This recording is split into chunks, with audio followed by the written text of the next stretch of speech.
en lo que estamos en este momento de transición. Aleluya, hemos comenzado un nuevo año y damos gracias a Dios porque hasta aquí nos ha ayudado el Señor.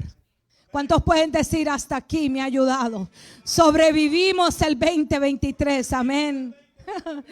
Amén, aunque hemos aprendido, ¿verdad?, de que todos los días para el Señor son significativos y son especiales, amén. Para algunos es un nuevo año, se ponen metas y proyectos, pero si usted no entra a un nuevo año con una nueva mente, con nuevos comportamientos, con nuevas maneras de vivir, usted va a terminar el 2024 igual. Esa es la realidad, ¿verdad? No quisiéramos que nos digan eso, ¿verdad? Pero es una realidad, no podemos decirle algo que es mentira, ¿verdad? Pero damos gracias a Dios que cada uno de nosotros hemos dispuesto en nuestro corazón que este año va a ser diferente, amén. Gloria a Dios. Vaya conmigo a Mateo capítulo 6, verso 33. Vamos a estar hablando un poco de Mateo 6, 33. Pero más que todo el mensaje hoy va a estar centrado en Nehemías capítulo 1 de los versos 1 al 11. Nehemías 1 del 1 al 11 y también Mateo 6, 33. Amén. Cuando lo tenga puede decir un amén. Amén. Y dice la palabra del Señor honrando al Padre, Hijo y Espíritu Santo. Mateo 6, 33. Mas buscad primeramente el reino de Dios y su justicia, y todas estas cosas os serán añadidas. Una vez más buscad, todos juntos digámoslo, mas buscad primeramente el reino de Dios y su justicia, y todas estas cosas os serán añadidas. Amén. Vamos a Nehemías capítulo 1 versos 1 al 11. Gloria al Señor. Nehemías capítulo 1 del 1 al 11 dice así. Palabras de Nehemías, hijo de Jacalías. Aconteció en el mes de Quisleu, en el año 20, estando yo en Susa, capital del reino, que vino Ananí, uno de mis hermanos, con algunos varones de Judá, y les pregunté por los judíos que habían escapado, que habían quedado de la cautividad, y por Jerusalén. Y me dijeron: el remanente, los que quedaron de la cautividad allí en la provincia, están en gran mal y afrenta, y el muro de Jerusalén derribado y sus puertas quemadas a fuego. Verso 4.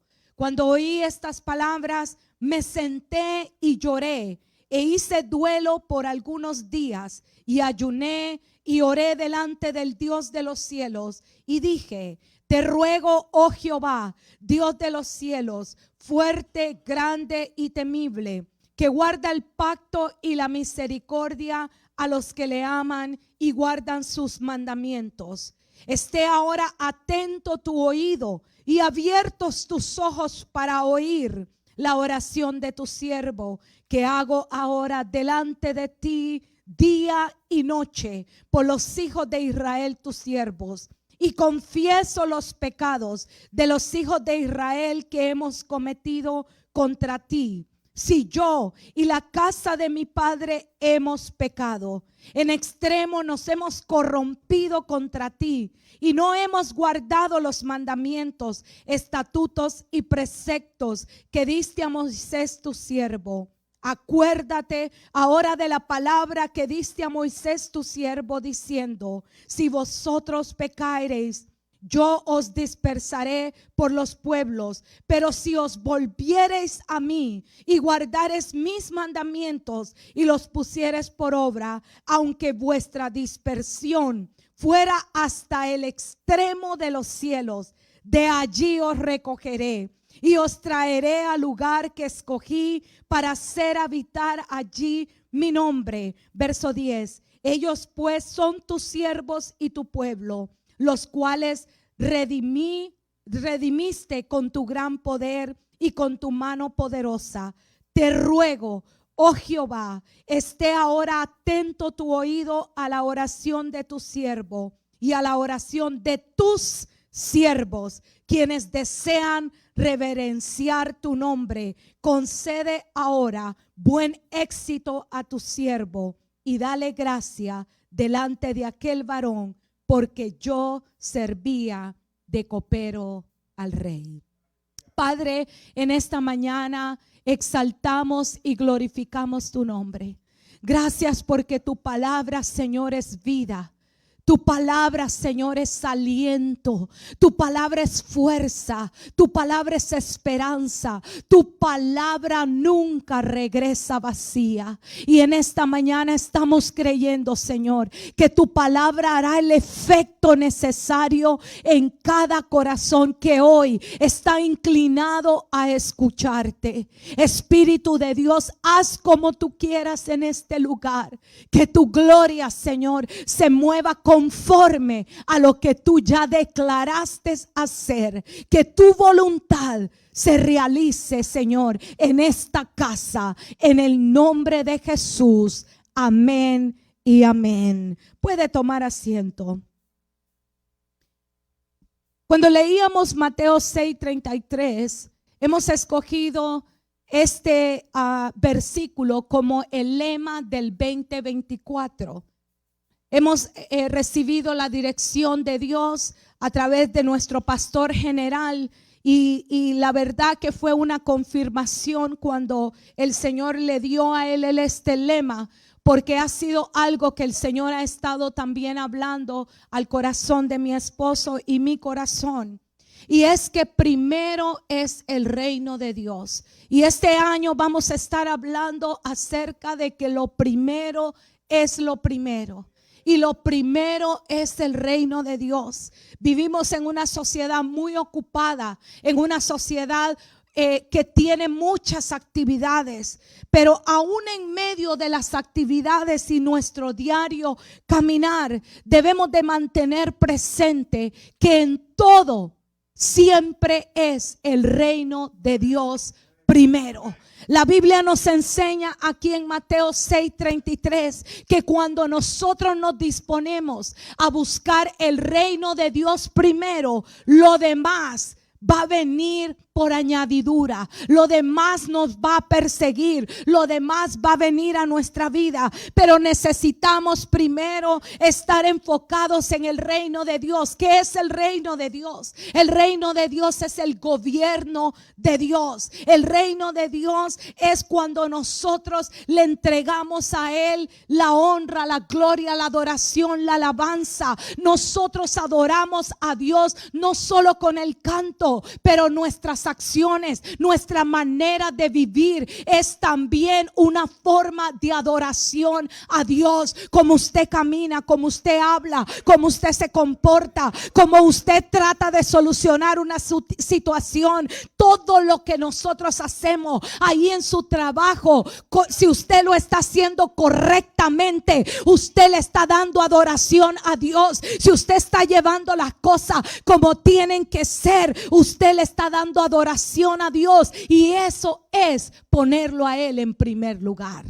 Entonces es la voluntad de Dios que nosotros hagamos la voluntad de Él, que es buscarlo primeramente. Amén. No de la manera religiosa, no de la manera de que porque ya oré, entonces ya busqué a Dios. No, la oración es parte de, el ayuno es parte de, congregarse es parte de, pero todo el concepto de primero buscar el reino tiene que ver con la adoración a Él en todos los aspectos de nuestra vida. Así que en este 2024 vamos a estar hablando acerca de este reino de los cielos y su justicia, y cómo nosotros podemos vivir bajo el gobierno de Dios en todos los aspectos de nuestra vida. Amén. Así que si en este año usted escucha que estamos hablando que el reino de Dios y el reino de Dios, es porque ese va a ser el lema de todo lo que nosotros hagamos. Amén.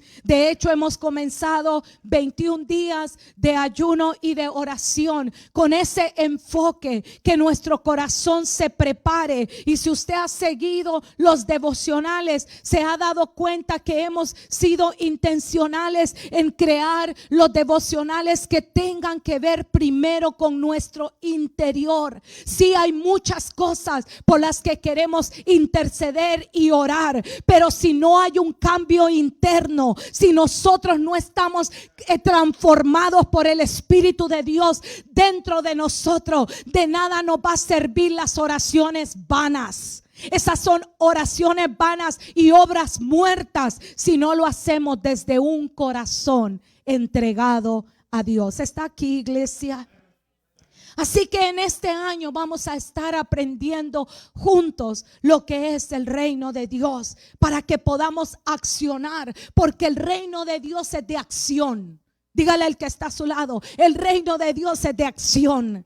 El reino de Dios es de movimiento. Dígale: el reino de Dios es de movimiento. El reino de Dios es algo que se está moviendo, que es algo que no lo vemos físicamente, pero lo podemos percibir en el Espíritu. El reino de Dios tiene que ver con el mover del Espíritu de Dios, tiene que ver con el ensanchamiento, tiene que ver con la multiplicación, tiene que ver con la fructificación. El reino de Dios tiene que ver con la fructificación, o sea, con el fruto. Deben de haber frutos en nuestra vida de que el reino de Dios es primero. Aleluya. Así que vamos a estar hablando bastante en esa dirección. Y para comenzar en este primer mensaje de este año, vamos a hablar de un hombre llamado Nehemías. Quizá usted ha escuchado hablar de Nehemías, quizá no, pero vamos a tomar algunos textos de lo que hoy leímos y vamos a estar enfocándonos en este hombre inusual. Dígale al que está a su lado: este hombre era inusual. O sea, era raro. Era un hombre, un tipo raro. Un hombre que, y ya vamos a aprender porque cuando yo la estaba estudiando y traté de indagar más acerca de su trasfondo, no existe mucho trasfondo de sus generaciones, y que era de la tribu de y que era de los hijos de los sacerdotes y los levitas. En sí, Nehemías era un laico, alguien que no tenía un título, alguien que no tenía un llamado profético, alguien que no tenía un apostolado, que no tenía un pastorado, que no tenía un título grande de eso. No era sacerdote, no era levita, era un simple laico. Era un hombre inusual, un hombre raro. Y esa palabra, ¿verdad? Inusual, porque hoy vamos a hablar que Dios nos lleva de lo inusual a lo espiritual. De lo inusual a lo espiritual. De lo raro a lo espiritual. Yo no sé usted, si usted ha estudiado la palabra del Señor, usted se va a dar cuenta que en la Biblia hay gente rara. Los hombres y mujeres que Dios usó era gente rara. Era gente loca. Era gente loca para el mundo, pero estaban locos por el reino de los cielos. Era gente rara, como la gente de Mountain Top Español, que todos los días están orando. Esa gente es rara y empiezan a gritar, como la gente de Mountain Top Español, que viene todos los domingos desde muy lejos. Es rara esa gente. Es medio raro que venga desde Maryland a congregarse a una iglesia pequeñita. Es rara esa gente, pero es que lo inusual se transforma en algo espiritual poderoso en las manos de Dios, y el reino de Dios tiene que ver con lo inusual. Este libro de Nehemías, déjeme hablarle primero del libro y después del personaje. El libro de Nehemías, en los manuscritos hebreos, se dice que Esdras y Nehemías es un solo libro. Y vamos a, más adelante en las próximas mensajes, vamos a hablar también de Esdras. Porque Esdras y Nehemías van de mano a mano. Y en los manuscritos hebreos aparece solo un solo libro. Para nosotros hay dos libros separados. Libro de Esdras, libro de Nehemías. Estos dos libros y personajes fueron contemporáneos. Y ambos fueron escritos acerca de la reconstrucción de Jerusalén y la reconstrucción de los muros. Esdras se encarga de reconstruir el templo que fue derribado. Y Nehemías, vamos a ver en esta serie que vamos a estar hablando de él, cómo Dios le indica que reconstruya los muros. Esdras reconstruye el templo, pero Nehemías reconstruye los muros. Un hombre inusual. Dentro de este libro se cree que el marco histórico de este libro es de aproximadamente 1000 años después de Moisés y unos 400 años antes de Cristo. Quiero que usted se viaje conmigo hacia este escenario. Quiere decir de que habían pasado 1000 años desde el momento que Dios usa a Moisés para sacar al pueblo de Israel. Entran al tiempo de la conquista, entran al tiempo de los reyes. Hay un tiempo de mucho conflicto con los pueblos vecinos. Han pasado 1000 años de todo eso, y después de 1000 años aparece en el escenario un hombre en el año 445 antes de Cristo aproximadamente. Aparece Nehemías construyendo este templo. Déjeme decirle que si tomamos el libro de Nehemías y lo ponemos de una manera cronológica en la Biblia, Nehemías debería de ser el último libro. Si lo ponemos cronológicamente. Le estoy dando un contexto histórico. Yo sé que aquí hay muchos teólogos que saben de lo que estoy hablando, ¿verdad? Amén. Y entonces, amén. Amén, Alma. Amén, Erika. Aleluya. Hombres y mujeres que Dios está levantando en esta casa. Amén. Entonces, cuando hablamos de esto, quiero que vean que si Nehemías fuese el último libro, Nehemías completó el trabajo de reconstruir los muros de Jerusalén.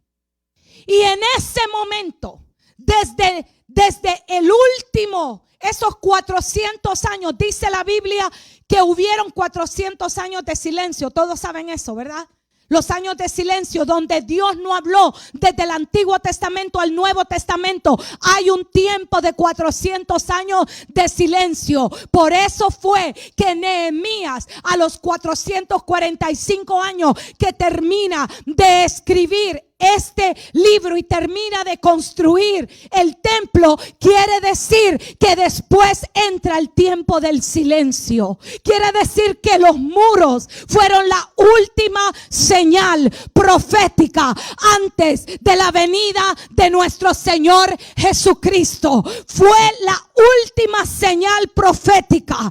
Y yo no sé si usted entiende en el espíritu, pero Dios nos está llamando al último tiempo profético, antes de que nuestro Señor Jesucristo venga. Y Dios está a punto de enviar a los hombres inusuales, a las mujeres inusuales como Nehemías, a construir muros que se han desbaratado, muros que están caídos. En este tiempo profético, Dios va a levantar a hombres y mujeres inusuales para llevar a cabo el plan profético. Habrá alguien que está entendiendo lo que el Espíritu está hablando a la iglesia, porque viene el tiempo que los Nehemías se van a levantar con el poder de Dios.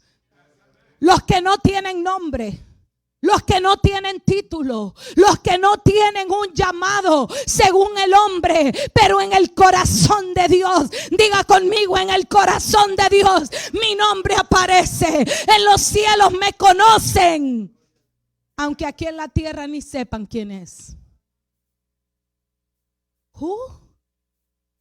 Who is that? Huh? Never heard of that person. Cindy, what? Who is that? En los cielos te conocen. En los cielos conocen tu nombre, Lilibet. En los cielos conocen tu nombre, Jorge. En los cielos conocen tu nombre. Y Dios está llamando a los Nehemías. Dios está llamando a la gente inusual, a la gente rara, para que tome la labor de hacer algo para el reino de los cielos. Son Nehemías. ¿Quién era Nehemías? Ya hablamos del libro un poco, porque no puedo darles mucha historia, si no me voy a llevar todo el día aquí.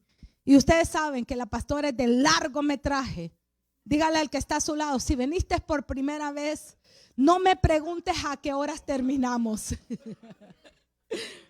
Gloria al Señor. No, nos vamos a ir luego. Aleluya. ¿Quién era Nehemías?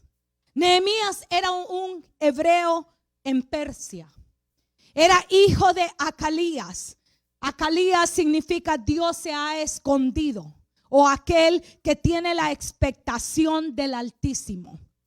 Ahora quiero que vea que probablemente los abuelos de Nehemías habían sido aquellos que fueron llevados cautivos. Porque antes que Nehemías apareciera aquí en Persia, la razón por la que él aparece en Persia siendo un hebreo fue porque Babilonia llevó cautivo al pueblo de Israel. Por 70 años estuvieron en cautiverio. ¿Ok? Entre esos personajes que estuvieron en cautiverio encontramos a Daniel, encontramos a Esther, encontramos a Nehemías, a Esdras. Todos ellos fueron parte del cautiverio de los babilonios. Pero llegó un momento después de los 70 años que decide uno de los reyes liberar al pueblo de Israel y les hace el exilio, lo que se llama el exilio. Les dice: ya no tienen que estar cautivos aquí en Babilonia. Ustedes pueden agarrar sus maletas y se pueden ir a donde ustedes quieran. Regresen a Jerusalén. El plan era que todos regresaran a Jerusalén. Pero sin embargo dice la historia que solamente un porcentaje se regresó a Jerusalén. Aproximadamente como el 12% de aquellos que estaban en Babilonia decidieron regresarse. Quiero que vea esto, es como que a usted le digan, si usted vino del Salvador, de Centroamérica, de Suramérica, que el presidente le diga: ¿saben qué? Ustedes ya no tienen que estar aquí. Ustedes pueden regresar a sus tierras si ustedes quieren, porque ya las tierras están seguras. Hay muchos salvadoreños que hoy están deseando regresarse porque todo está bien en su país, ¿verdad? Y entonces hay algunos que están haciendo la maleta y se quieren ir, pero hay otros que dicen: yo no me voy, me quedo aquí. Aquí estoy bien. Y aunque son salvadoreños, pero se quedan aquí. Amén. Porque ya están establecidos, ya tienen un buen trabajo, ya tienen su familia establecida. Ese fue el caso de Nehemías y de la familia de Nehemías. Cuando fue el exilio, los padres de Nehemías se quedaron en Persia. Lo más probable, se dice, de que probablemente fue porque ellos habían alcanzado una reputación muy buena en ese lugar, porque de hecho Nehemías era el hombre que cuidaba al rey. Era ¿cómo se dice? El copero, gracias. Él era el copero del rey. En otras palabras, él tenía un puesto muy, muy importante en el gobierno de un reinado.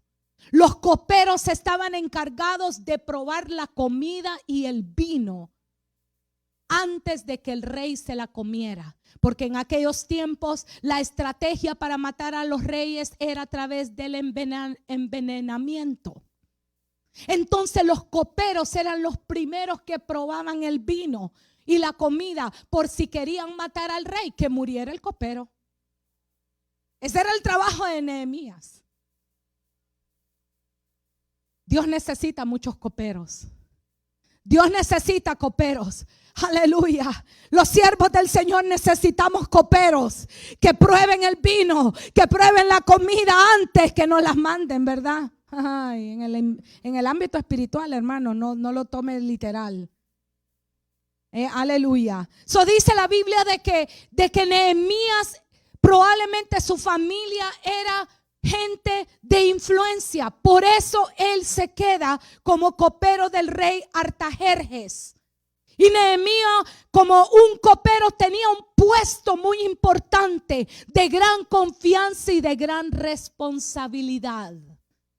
Y Nehemías gozaba de mucho poder, de influencia, gozaba de una buena posición, estaba en un buen lugar. Diga, estaba en un buen lugar.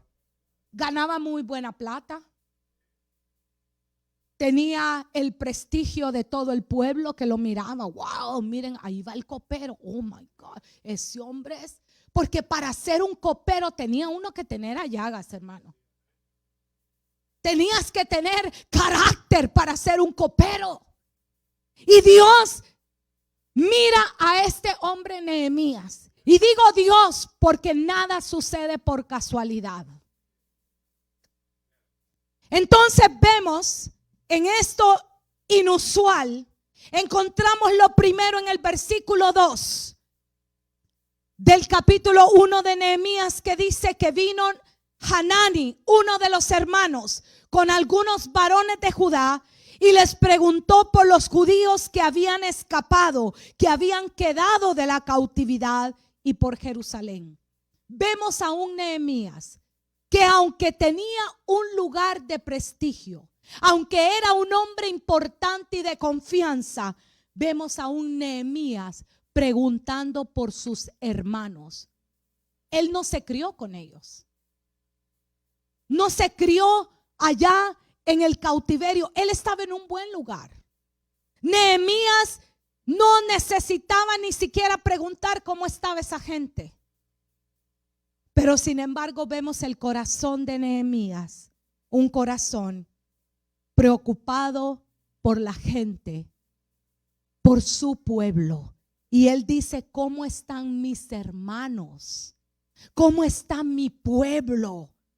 Se relaciona con sus hermanos los judíos, aun cuando estaba en un lugar de prestigio. ¿Usted conoce gente que está en lugares de prestigio, en buenos negocios, en buenas compañías, en buenos lugares de trabajo, pero ellos no se relacionan con nadie más que no sea con la gente de su trabajo? Es más, algunos no speak Spanish. Me no español. I don't speak Spanish. Y con el gran acento, ¿verdad? ¿Ha conocido a alguien así? Que ya, porque ya tiene un poquito, y uno le dice, oh, ¿de qué país es usted? Se le ve la cara, ¿verdad? De indio, dice el hermano. Y usted sabe que es latino. Oh, no. My grandpa and my grandma, I think they were from Puerto Rico. So that means I'm from United States. ¿Verdad? Y son del Salvador. Esa es la cosa. A eso quiero llegar. No estoy atacando a los pueblos. Yo tenía una compañera así, ¿verdad? Que ella no mucho hablaba español. Pero la mamá, tortillas, pupusas, ¿verdad? La señora en inglés hablaba. Yo no sé cómo se comunicaban. Pero bueno. El asunto es que Nehemías, estando en un lugar de prestigio, en un lugar de confianza, en un lugar muy conocido, él se preocupa por aquellos que salieron del cautiverio. Y vemos el corazón de Nehemías, un hombre inusual y raro, que pregunta por aquellos que él no tiene nada que ver. ¿Para qué preguntar? Pero él preguntó. Y vemos a Nehemías con un corazón dispuesto a saber el estado de sus hermanos. Qué bonito es encontrar personas, ¿verdad? que preguntan por aquellos que nadie pregunta, por aquellos que nadie tiene ni idea. Qué bonito es conocer personas que, aunque por más finas que sean, por más en lugares prestigiosos que están, pero se relacionan con todos, le hablan a todos. Qué bonito. Qué bonito, porque Dios está buscando gente de ese inusual, que aunque usted sea carpintero, aunque usted esté lleno de sucio, aunque usted ande grasoso, aunque usted no ande grasoso, aunque estén atrás de una computadora allí trabajando, pero usted se relaciona con aquellos que venden coco en la calle, con aquellos que están en los lugares vendiendo, que usted sea amable con ellos así como es amable con los de su trabajo. ¿Están aquí, iglesia? Y Nehemías era raro porque estaba preguntando por alguien, por un pueblo que muchos habían olvidado. La pregunta de Nehemías en cuanto a sus hermanos, vemos y se puede mostrar el corazón de él, que él se hacía parte de ese pueblo, que él no había olvidado de dónde él había salido. Porque no solo era inusual, sino que era alguien que había crecido, que había vivido y que había entendido que el cautiverio no era algo bonito. No había despreciado a esa gente, sino que al contrario sentía empatía, sentía simpatía y sentía amor por su pueblo. Y es que la gente inusual es gente empática, simpática y también gente de amor. La gente inusual ama. Aunque nadie pregunte por ti, tú lo sigues amando. Aunque todos, yo no sé si escucharon el devocional de hoy, espero que sí, pero habla del amor. Porque Dios necesita a hombres y mujeres en este tiempo que estemos llenos del amor de Él, que amemos incondicionalmente, aun cuando no somos correspondidos. El amor muchas veces no es correspondido, pero aunque no seamos correspondidos, el hombre y la mujer inusual ama incondicionalmente. Y Nehemías mostró su amor, su simpatía y su empatía por ese pueblo. El verso 3 dice que el remanente, los que quedaron de la cautividad allí en la provincia, están en gran mal y afrenta, y el muro de Jerusalén derribado y sus puertas quemadas a fuego. Esa fue la mala noticia. Esa fue la noticia que le da a su hermano. Le dice: sabes, quiero que sepas que la gente que salió del cautiverio siguen todavía en afrenta, siguen todavía con los muros derribados. Habían pasado tantos años y los muros no se habían levantado. Esdras había podido levantar el templo, pero los muros, recuerde que los muros en la antigüedad eran esenciales para la protección de la ciudad. Los muros servían para proteger la ciudad de los enemigos externos y de proteger a los ciudadanos de ese lugar. Los muros eran importantes porque aun cuando el templo había sido reconstruido, aun cuando tenían un lugar de adoración, pero no tenían protección.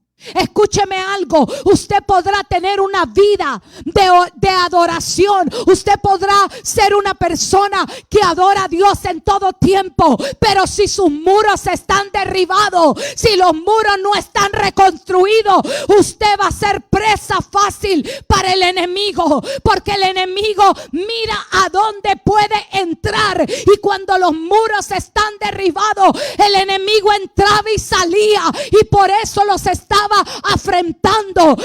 El pueblo de Israel estaba, aún que ya no estaban en cautiverio, los enemigos entraban y salían cuando ellos querían. Hay muchos que tienen sus muros derribados.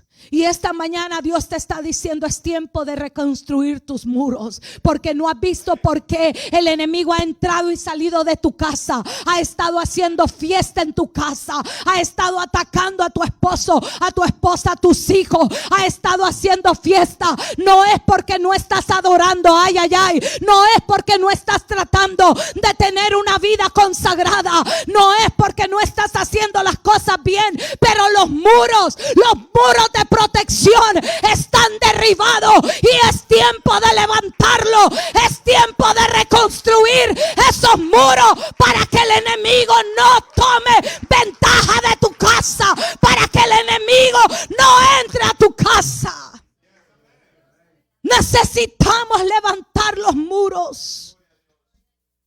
Y cuando Nehemías escuchó esto, su corazón se quebrantó, porque él sabía la importancia de mantener los muros levantados. Y vamos a aprender aquí en Nehemías que para levantar muros no se puede hacerlo solo. El problema de la iglesia es que lo quiere hacer solo, que quiere hacer guerra espiritual solos. No te metas a terrenos tú solo. No te metas a terreno que tú no sabes cómo hacerlo, porque el enemigo te va a salir por otro lado. Necesitamos estar unidos, estar en un mismo espíritu para levantar muros de protección. Pero no puedes estar fuera. Tienes que ser parte. Por eso el enemigo siempre va a poner trabas para que tú vengas los días domingos. Va a poner trabas para que tú no te unas con tus hermanos en oración. Va a poner trabas para que no estés pendiente de lo que la pastora te envía. Ay, porque ay, pastora, estos mensajes tan largos, pero van llenos del poder de Dios, van llenos de la autoridad de Dios, van llenos de la unción de Dios. Y si tú no prestas atención, you're gonna miss it. You're gonna miss it. Mira, hermano, I am not playing. Los Guevara cuando vinieron me dijeron, pastora, is not playing. She's serious. I'm in business, hermanos. Si no, yo le digo al Señor, Señor, llévame a otro lado a hacer otra cosa. I'm not playing, I'm not wasting my time, hermano. No tengo tiempo para eso. Dios nos dio una asignación y tengo que cumplirla tal y como Él me lo dice. Pero se necesitan a Nehemías, se necesitan a otros raros que crean conmigo, se necesitan a otros raros que empiecen a levantar los muros, se necesita gente rara, gente que aunque esté comprometida con las cosas seculares, se comprometa también con Dios para hacer la obra, porque estos son los últimos tiempos. Dios no está jugando. Están aquí, iglesia. Las personas inusuales que Dios está buscando son aquellos que no solo tienen simpatía, empatía y amor, pero son aquellos que ven la necesidad y no solo dicen, ay, pobrecito, ay, oh no, pobrecito. No, son gente que actúa. Son gente que se mueve. Son gente que no solamente llega la mala noticia, sino que hay algo que se despierta en el espíritu. Hay una furia que se despierta como la que se despertó en Nehemías. Nehemías estaba tranquilo en el palacio, pero la mala noticia, las malas noticias no para él. Escúcheme algo.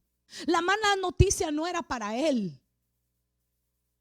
La mala noticia no era, oh, porque tu familia está mal. No. La mala noticia era que aquellos que él ni siquiera sabía quiénes eran, aquellos siguen en cautiverio, aquellos siguen en afrenta, aquellos no han podido levantar los muros. Entonces entró un celo en Nehemías, entró una fuerza espiritual. Entonces él comenzó a alinear eso que estaba sintiendo con la acción. Y lo primero que hizo no fue empacar sus cosas e irse a construir. Mira lo que hizo, verso 4. Dice, cuando oí estas palabras, me senté, lloré, hice duelo, dice, por algunos días, y ayuné y oré delante de Dios. Se sentó, lloró, hizo duelo, ayunó y oró. 5 cosas. No como alguna gente impulsiva. Ay, es que hay que hacerlo ya. Ahorita agarro esto y voy a ir a construir. No, Nehemías, espérate, pausa. Siéntate. Se sentó, meditó, procesó, analizó, miró todos los ángulos. ¿Sabe usted que hacer pautas cuando una mala noticia se nos presenta es válida? Hay cosas que no necesitan nuestra reacción inmediata. Let me think about this. Siéntate, analízalo, procésalo, míralo por todos los ángulos. Siéntate para que puedas entender lo que está pasando. Nehemías tomó el tiempo para analizar, para pensar, para procesar la información que se le estaba dando. Porque en medio del proceso, cuando tú estás procesando, vea lo que sucede, comienza el llanto. Algo que me gusta de Nehemías, por eso era inusual. Porque los hombres no lloran. Pero Nehemías lloró. Porque los hombres inusuales lloran. Los hombres inusuales sienten. Los hombres inusuales saben sentir, tienen sentimientos, tienen emociones. Y dice la Biblia que lloró porque sintió el dolor de sus hermanos. Lloró porque sintió el dolor de la ciudad. Lloró porque sintió la afrenta de donde el pueblo estaba. Lloró porque miró la condición en el espíritu, la miró. No hay necesidad de ir. Primero hay que visualizarlo. Primero hay que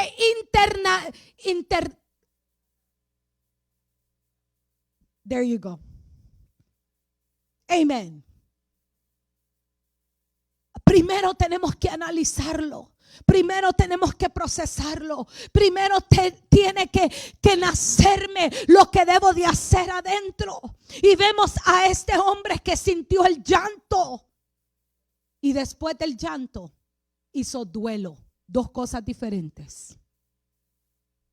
Usted puede llorar y llorar, llorar y llorar y andar llorando y nunca solucionar nada. Pero el duelo, déjeme decirle que el duelo, ¿usted sabía que Dios hizo el duelo? Porque Dios nos creó con todas las emociones. No hay emociones malas. Lo que hay son emociones malinterpretadas en momentos incorrectos. Muchas veces nuestras emociones se pueden manifestar en un momento incorrecto y puede ser malinterpretado, pero Dios nos dio las emociones para que las sintamos. Las emociones y los sentimientos se sienten. Si hay que llorar, hay que llorar. Si hay que reír, hay que reír. Pero dentro del duelo pasa algo. Según la psicología, hay ciertas etapas que se viven en el duelo. La primera es la negación. Negación. Donde tú dices, no lo puedo creer que esto esté pasando. La segunda es la rabia. Te entra enojo, cólera, impotencia por ese duelo. Y duelo tiene que ver no solamente con que alguien se muera, sino con la pérdida de algo, con la pérdida de un empleo, la pérdida de un matrimonio, la pérdida de algo, de un ingreso, la pérdida de algo, de un interés. Eso puede ser duelo. La pérdida de salud es un duelo también.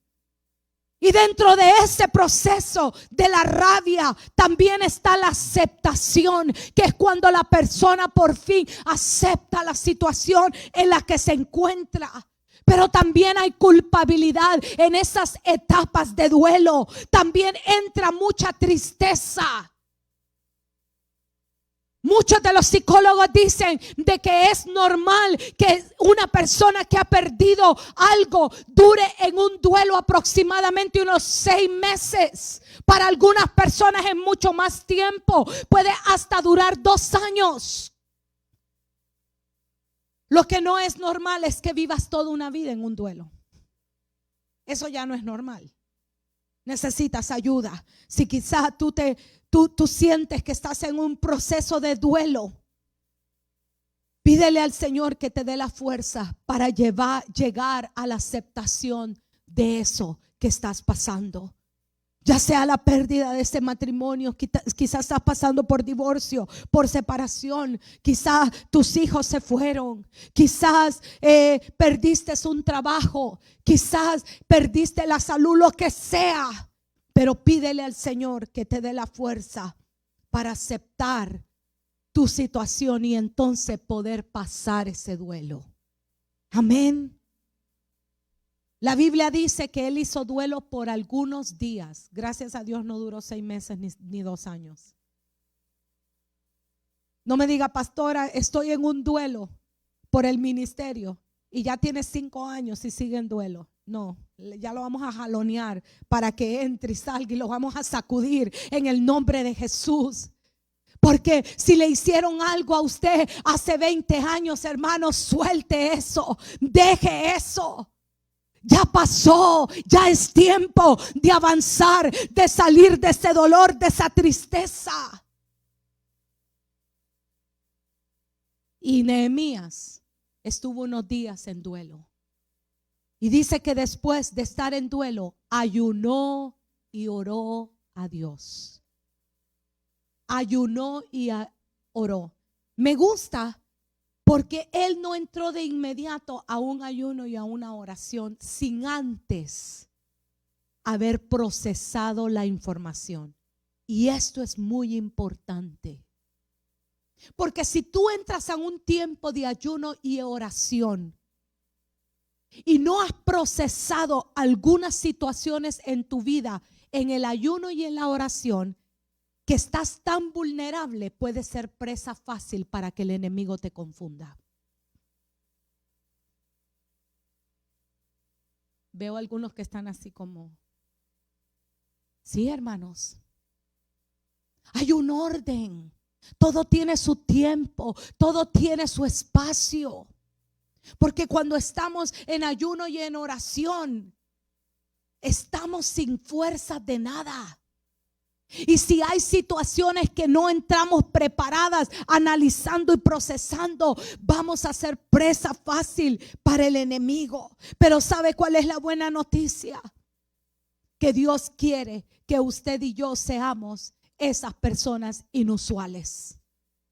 Dios quiere que seamos personas inusuales de estos tiempos proféticos. Personas que no solo reaccionemos, pero que accionemos. No reaccione a las situaciones, accione a la situación. No solo se trata de saber que estamos en medio de un mundo roto. No solo se trata de saber que estamos en medio de un mundo malvado. Pero la pregunta es, ¿qué estoy haciendo yo para hacerle un mundo mejor? ¿Qué estoy haciendo yo para ayudar a aquellos que están en necesidad? No solamente mire, ay, este mundo cómo está, ay, pobrecito, pero ¿qué estás haciendo para ayudar? ¿Están aquí, iglesia? ¿Cuál es tu contribución? Porque el reino de Dios es de acción. Y vemos a un Nehemías que accionó. Tal vez no vamos a poder solucionar las situaciones de la gente, pero sí podemos orar. Hay gente que viene a mí a decirme muchas cosas y siento la impotencia muchas veces porque quisiera tener la solución para todo. porque es mi naturaleza el tratar de fix things, right? Pero he aprendido que no puedo, que tengo limitaciones y lo único que puedo hacer es orar. Orar, that's it. Orar. A veces puedo hacer algo más, pero muchas veces la oración va a ser un impacto grande. Amén. ¿Están aquí, iglesia? Nehemías pudo haber pensado, yo estoy bien en este palacio. I'm good. I'm in a good place. I'm making good money. My family's safe. Everybody's safe. I'm protected. I don't need to go anywhere. Yo estoy bien, estoy tranquilo. Mi familia está bien. Estoy ganando buena plata. Aunque un día me voy a morir, ¿verdad? Porque si intentan matar a este rey, pues ni modo. Aquí muere envenenado. Pero estoy bien. Esa pudo haber sido la actitud de Nehemías. I don't need to go anywhere. Why bother? A mí ellos son tontos que se empiezan a construir ellos. ¿Por qué no lo hacen? ¿Por qué no lo hacen ellos? Pero él hace una oración después. Y no vamos a hablar de la oración hasta la otra semana. Él hace una oración que cambió el rumbo. Cambió el rumbo y la historia de un hombre inusual. Esta mañana Dios está llamándonos a que nos movamos en lo inusual, a que seamos empáticos, a que tengamos amor por aquellos que están en necesidad. Este día Dios quiere que nosotros, los que estamos aquí, los que están escuchándonos hoy, que podamos ser inusuales para lo bueno y no inusuales para lo malo. Nehemías pudo haber dicho, yo no me muevo de aquí. No way. I'm good. Es más, Nehemías en otro, ¿verdad? Si este hubiera sido de esos analíticos, ¿verdad? Se hubiera sentado con el hermano y le hubiera dicho, explícame cómo está esa cosa. ¿Cómo que no han construido el templo? A mí, los muros. Explícame, quiero analizar qué es lo que ha pasado. Déjame entender por qué no lo han hecho. Si tienen a Pepereto, tienen a María, tienen a Marta, tienen a José, tienen a este, tienen al otro, ¿por qué no lo han hecho? Déjame, les voy a escribir una carta. Aquí van los impulsivos, ¿verdad? Voy a escribirles una carta que se apresuren a levantar esos muros. ¿Qué les pasa? Eso hubiera sido la actitud de Nehemías. Pero Nehemías se sentó, lloró, hizo duelo, ayunó y oró a Dios. Ayunó y oró a Dios, pidiendo dirección. Y la semana que viene vamos a hablar de esa oración. Quiero concluir diciendo esto, que para movernos en lo espiritual, de lo inusual, hay una cosa simple que tenemos que hacer. Y esa es creer y actuar. Sencillo, that's it. La medicina es creer y actuar. ¿Eres inusual? ¿Eres raro? ¿Te han dicho raro? Gloria a Dios. Dios ama a los raros. Dios ama a las gritonas. Dios me ama. Usted no crea que Dios me ama.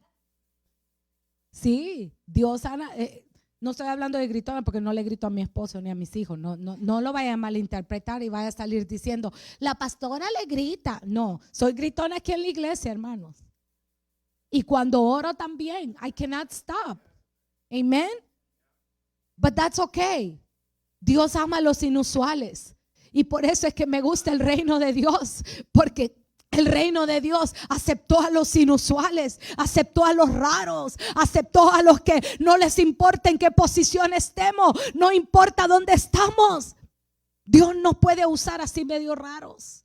Amen. Amen, Walter. Amen. Aleluya. Santo, yes, aleluya. So sencillo, lo que debemos de hacer, creer y actuar. creemos a lo que Dios quiere hacer con nosotros y actuamos de acuerdo a esa palabra. Amén.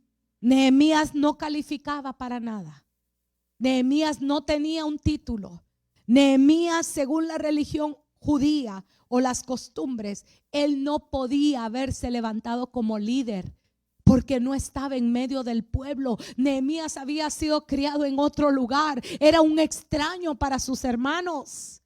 Nehemías no calificaba porque no era maestro, apóstol, levita, no tenía ningún estilo de nada, nunca había construido nada. Él estaba tranquilo en el palacio, nunca había agarrado un martillo, nunca había agarrado un clavo, nunca había agarrado una pala. Pero en el corazón de Dios, Dios lo estaba viendo la intención de su corazón. Y mire, nadie lo llamó, nadie lo ungió, nadie le dijo. Ahora, con esto no le estoy diciendo que usted empiece a hacer cosas fuera de la voluntad de Dios y fuera de la autoridad de sus líderes. Amén, porque todo tiene un orden. Porque hay gente que dice, oh, yo tengo llamado, y ya se van, abren iglesias, hacen esto, hacen lo otro. Eso es desobediencia, eso es diferente. Pero en el contexto de él no estaba bajo nadie.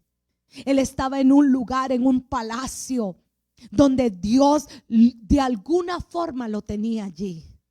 Porque ya vamos a ver adelante el plan de Dios, amén.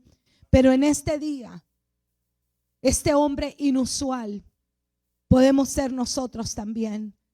Pero algo que yo, cuando estaba pensando en Nehemías, yo dije, Señor, ¿pero qué vistes en él?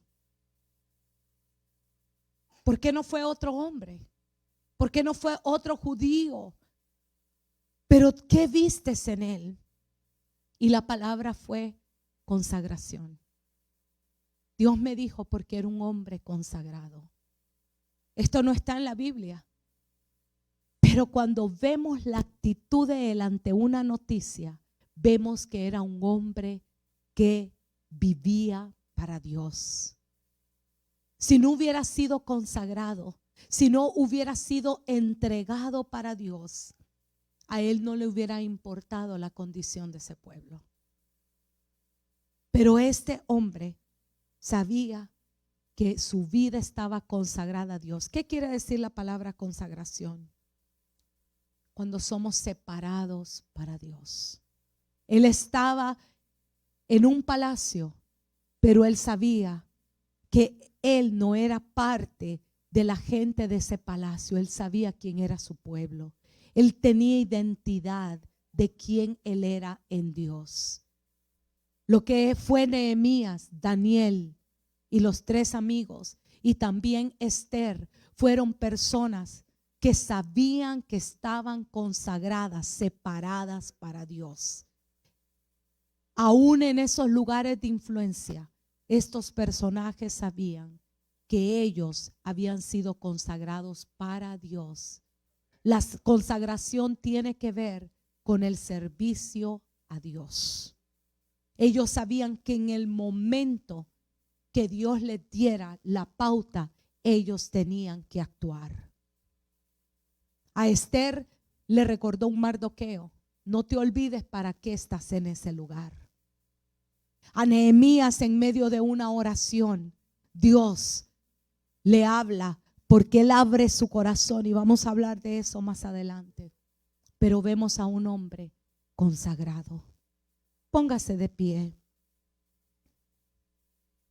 Quizá los que estamos aquí no tenemos ningún título, de la misma forma que Nehemías. Pero yo quiero decirle que si usted un día hizo un pacto con Dios de decirle: Señor, yo te recibo en mi corazón como mi Salvador y mi Señor, usted en ese momento le dijo: Señor, yo voluntariamente me consagro para ti.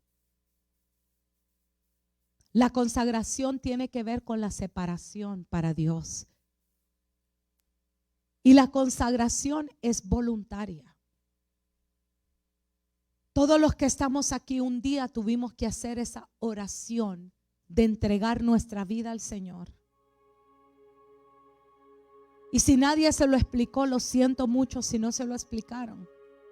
Pero usted en ese momento estaba diciéndole: Señor, te acepto como mi Salvador, pero también te acepto como mi Señor, el dueño de mi vida. Usted no se manda solo. Usted no se manda sola. Usted tiene un dueño que se llama Dios.